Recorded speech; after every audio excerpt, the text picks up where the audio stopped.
Hello दोस्तों, नमस्कार। स्वागत है आपका BS टीचर एकेडमी पर। आज डिस्कस करेंगे पर्यावरण के कुछ महत्वपूर्ण क्वेश्चंस। और ये जो क्वेश्चन होंगे बहुत ही इम्पोर्टेंट क्वेश्चन होंगे। ये सभी एग्जामों में अक्सर दिखाई दे जाते हैं, तो इनको आप मिस मत कीजिएगा। और आगे बढ़ने से पहले आप चैनल को सब्सक्राइब करें, शेयर करें और लाइक करें।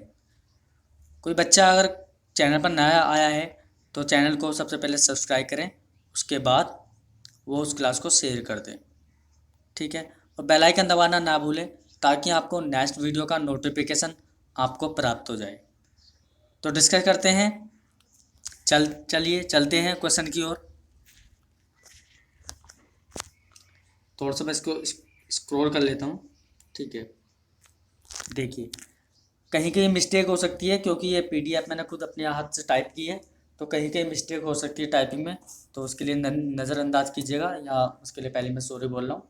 ठीक है गाइज, तो बच्चों डिस्कस करते हैं पहला क्वेश्चन है हमारा, क्षेत्रफल के आधार पर भारत का सबसे बड़ा राज्य है।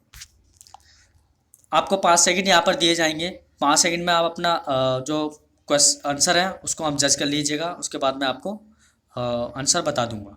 ओके गाइस, ठीक, लेट्स स्टार्ट। ओके, तो सभी क्लास में आ जाइए, क्लास चालू हो गई है। और बच्चों अधिक से शेयर कर दो ताकि और भी बच्चे जुड़ सकें, ठीक है, क्लास लेने के लिए। ठीक है, मिस ना हो जाए। और ये जो महत्वपूर्ण सीरीज चल रही है ये बहुत ही महत्वपूर्ण सीरीज है। ठीक है, तो यहाँ पर जो राइट आंसर होगा वो हो आपका, क्षेत्रफल के आधार पर भारत का सबसे बड़ा राज्य है। तो भारत का जो सबसे बड़ा राज्य है वो है आपका राजस्थान। ठीक है, ऑप्शन नंबर 2 आपका यहाँ पर करेक्ट हो जाएगा। ठीक, राजस्थान जो है आपका, ये क्षेत्रफल के आधार पर भारत के सबसे बड़ा राज्य है। ठीक है गाइस, तो आप इसे याद रखना कि क्षेत्रफल के आधार पर भारत का सबसे बड़ा राज्य राजस्थान है। ओके, ठीक, चलते हैं नेक्स्ट क्वेश्चन पर। देखिए भी थोड़ा सा स्क्रॉल कर लेता हूँ मैं इसको। देखो क्वेश्चन नंबर 2 है, ओजोन परत, ये परत नहीं है, ये यहाँ पर परत लिखी हुई है। ठीक, ओजोन परत सूर्य से आने वाले किन किरणों को रोकती है। ठीक, ऑप्शन ए है अवरक्त किरणें, ऑप्शन 2 है एक्स किरणें, ऑप्शन 3 है पराबैंगनी किरणें, ऑप्शन नंबर 4 है उपरोक्त में से कोई नहीं।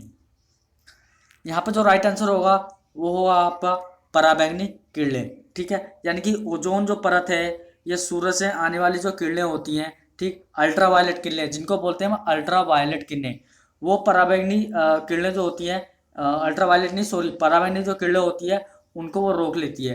ठीक है, यानी कि ओजोन परत, यानी कि सबसे पहले हमारा क्षोमंडल होता है, उसके बाद हमारा क्या होता है, ओजोन मंडल होता है। ठीक है, हमारी 5 लेयर होती हैं। ठीक है, क्षोमंडल, ओजोन मंडल, मध्य मंडल, आयन मंडल, ठीक है, बाह्य मंडल। ठीक, ये 5 लेयर के अंदर ये पराबैंगनी जो किरणें होती हैं, ये पराबैंगनी किरणों को कौन रोकता है, ओजोन परत रोकती है। ठीक है, वो जो ओजोन परत है वो आपकी ओजोन मंडल में पाई जाती है। ठीक है गाइस, तो चलते हैं नेक्स्ट क्वेश्चन पर। देखिए क्वेश्चन नंबर नेक्स्ट है, मिनीमाता रोग प्रदूषण जनित रोग है जो परिणाम है। ऑप्शन ए समुद्र में बिखरे तेल का, ऑप्शन 2 वायुमंडल में और सैनिक जमा होने का, ऑप्शन नंबर 3 है औद्योगिक पारा अपशिष्ट को पानी में छोड़ने का। यहाँ पर जो राइट आंसर होगा वो हो जाएगा ऑप्शन नंबर 3, औद्योगिक पारा अपशिष्ट को पानी में छोड़ने का। मिनीमाता जो रोग है ये प्रदूषण जनित रोग है। ठीक है, चलते हैं अगले क्वेश्चन पर। नेक्स्ट क्वेश्चन है, मनुष्य के कार्बनिक अपशिष्ट को पानी के, सॉरी ये तो ऑप्शन है, हाँ सॉरी सॉरी सॉरी, एक मिनट, ये क्वेश्चन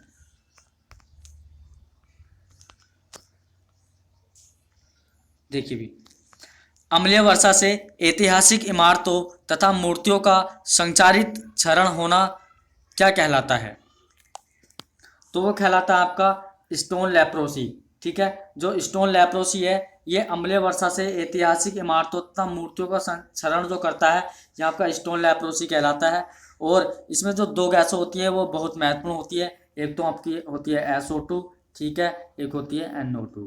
ठीक है, ये जो दोनों गैसें होती हैं ये बहुत ही महत्वपूर्ण होती हैं। ठीक है, सल्फर डाइऑक्साइड और प्लस कौन सी होती है, नाइट्रोजन डाइऑक्साइड। ठीक है, चलते हैं नेक्स्ट क्वेश्चन पर। लौंग एवं केसर पौधे के किस भाग से प्राप्त होते हैं? यानी कि जो लौंग है ना, और केसर है, वो पौधे के किस भाग से प्राप्त होते हैं?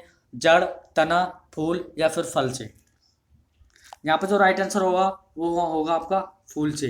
ठीक है, जो फूल है, फूल से लौंग एवं केसर पौधे से मतलब प्राप्त होते हैं, यानी कि फूल। ठीक है, फूल जो होता है उसके फूल से ही लौंग एवं केसर प्राप्त होते हैं। चलिए अगले क्वेश्चन पर चलते हैं। देखिए, रिएक्टर पैमाने से डैश डैश डैश की तीव्रता मापी जाती है। बताइए क्या होगा? तो भाई भूकंप की तीव्रता मापी जाती है। ठीक है, यहाँ पर जो राइट आंसर है वो होगा दूसरा, भूकंप की तीव्रता मापी जाती है। चलिए अगले क्वेश्चन पर चलते हैं।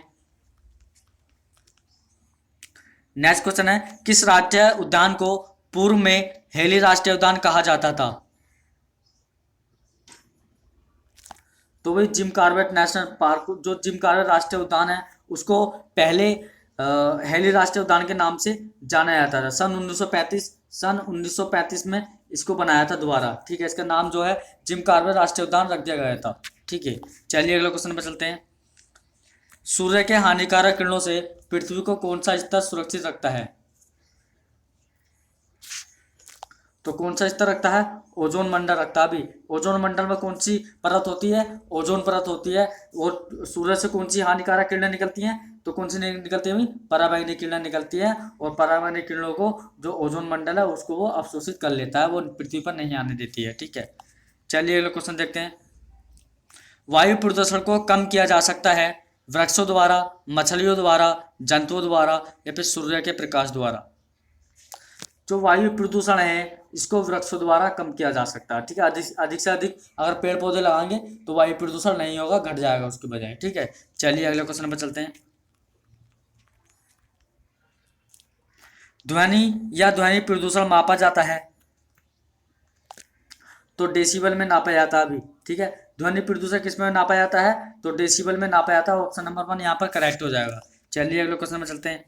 हवा में उपस्थित ऑक्सीजन का प्रतिशत है लगभग, तो कितने प्रतिशत है? 44%, 23% या फिर आपका ऑप्शन है 21% या फिर 100%? तो यहाँ पर जो राइट आंसर होगा वो होगा 21%। यानी कि ऑक्सीजन कितने प्रतिशत होती है? तो 21% आपकी होती है। चलिए अगला क्वेश्चन। प्रकाश संश्लेषण संपादित होता है सभी पौधों द्वारा। ऑप्शन 2 सभी जंतुओं एवं पौधों द्वारा। ऑप्शन 3 सभी हरे पौधों द्वारा। ऑप्शन नंबर 4 है वायरस द्वारा। यहाँ पर जो राइट आंसर होगा वो होगा आपका सभी हरे पौधों द्वारा प्रकाश संश्लेषण संपादित होता है। ठीक है, ऑप्शन नंबर 3 यहाँ पर करेक्ट हो जाएगा। चलिए अगले क्वेश्चन पर चलते हैं। निम्न में से कौन पर्यावरण के लिए हानिकारक है? तो ऑप्शन फर्स्ट कागज, ऑप्शन 2 कपड़ा, ऑप्शन 3 धातु, ऑप्शन 4 प्लास्टिक। तो पर्यावरण के लिए हानिकारक है वो आपका प्लास्टिक। ठीक है, ऑप्शन नंबर 4 यहाँ पर क्या हो जाएगा? करेक्ट हो जाएगा गाइस। चलते हैं अगले क्वेश्चन पर। पेड़ पौधे प्रदूषण को घटाते हैं क्योंकि वह अवशोषण करते हैं। तो क्या अवशोषण करते हैं पेड़ पौधे? कार्बन डाइऑक्साइड को अवशोषण करते हैं, और छोड़ते क्या है? ऑक्सीजन को वो छोड़ देते हैं। ठीक है, चलते हैं अगले क्वेश्चन पर। भूकंप मापा जाता है डेसिबल में, न्यूटन में, वह फोटो पैमाने में या फिर रिएक्टर पैमाने में? तो भूकंप जो मापा जाता है वो आपका रिएक्टर पैमाने पर मापा जाता है। ठीक है, ऑप्शन नंबर 4 यहाँ पर करेक्ट हो जाएगा गाइस। चलते हैं अगले क्वेश्चन पर। जल जनित रोग क्या है? तो जल जनित जो रोग है वो है आपका अतिसार। ठीक है, ये क्वेश्चन बार बार एग्जाम में पूछ लिया जाता है कि जल जनित रोग क्या है? तो जल जनित जो रोग है वो है आपका अतिसार। चलिए अगले क्वेश्चन पर चलते हैं। पृथ्वी का अपमार्जक कौन है? तो पृथ्वी का अपमार्जक कौन है? ऑप्शन फर्स्ट जीवाणु व कवक, ऑप्शन 2 मृदा व जन, ऑप्शन नंबर 3 पशु, ऑप्शन नंबर 4 पक्षी। यहाँ पर जो राइट आंसर होगा वो होगा आपका जीवाणु व कवक। ठीक है, पृथ्वी का अपमार्जक जीवाणु व कवक को कहा जाता है। चलिए अगले क्वेश्चन पर चलते हैं। वनों के महत्व के कारण है, यानी कि जो वनों के महत्व हैं उनके क्या कारण हैं? तो उनके जो कारण है वो है ग्रीन गोल्ड। ठीक है, ऑप्शन नंबर फर्स्ट यहाँ पर करेक्ट हो जाएगा। चलते हैं अगले क्वेश्चन पर। भारत का राष्ट्रीय पशु है तो हाथी है, शेर है, बाघ है या फिर मोर है? तो भारत का जो राष्ट्रीय पशु है वो है आपका बाघ। ठीक है, ऑप्शन नंबर 3 यहाँ पर करेक्ट हो जाएगा। चलिए नेक्स्ट क्वेश्चन की ओर चलते हैं। सागरीय खरपतवार किसका महत्वपूर्ण स्रोत है? क्लोरीन का, ब्रोमीन का, आयोडीन का या फिर लोहा का। जो सागरीय खरपतवार है उसका जो महत्वपूर्ण स्रोत है वो है आपका आयोडीन का। ठीक है, ऑप्शन नंबर 3 यहाँ पर आपका करेक्ट हो जाएगा गाइस। ठीक है, ये थे कुछ महत्वपूर्ण क्वेश्चन। ठीक है, तो मिलते हैं नेक्स्ट क्वेश्चन नेक्स्ट क्लास में। तब तक के लिए जय हिंद, जय भारत।